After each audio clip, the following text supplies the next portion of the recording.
నా లైఫ్లో ఒక పర్సనల్ ఎక్స్పీరియన్స్ చెప్తాను. ఆఫ్టర్ ఎంబీఏ చేసిన తర్వాత ఫస్ట్ అమెజాన్లో చేశాను. దాని తర్వాత ఐ వాంటెడ్ టు మూవ్.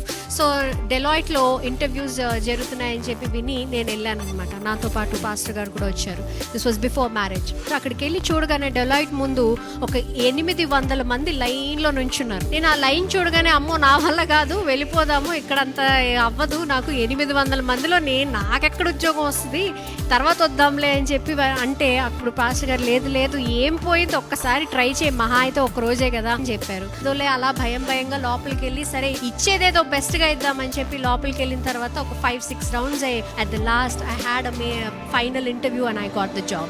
ఏ రోజైతే నేను అక్కడ నుంచొని అరే నా పరిమితి ఇదే, నాకు ఇంత ఆశించే అవకాశం లేదు, అంత పెద్ద బిల్డింగ్ లో నాకు ఉద్యోగం రాదు అని అనుకొని నేను ఆ రోజు వెనకడుగు వేసుంటే ఈ రోజు నేను ఆ ఎక్స్పీరియన్స్ తో నేను ఉండేదాన్ని కాదు. But there I had one person, ఒక బలము నాతో ఉన్నాడు. Find those people in your lifes. అలాంటి మనుషులతో మీరు సహవాసం చేయండి, అలాంటి వ్యక్తులతో మీరు ఉండండి. ఎవరైతే అది వద్దులే ఇది వద్దులే అని ఊరికే కంప్లైంట్ చేసే వాళ్ళతో మీరు ఉండొద్దు. వద్దొద్దు అంత ఆలోచించొద్దు, మనకి అదైపోద్ది ఇదైపోద్ది అని చెప్పే వారి దగ్గర కాదు. చేద్దాం, పోతే పోయింది, ఏమైందో చూద్దాం అనే వాళ్ళ దగ్గరికి వెళ్ళండి. Find those people in your lifes.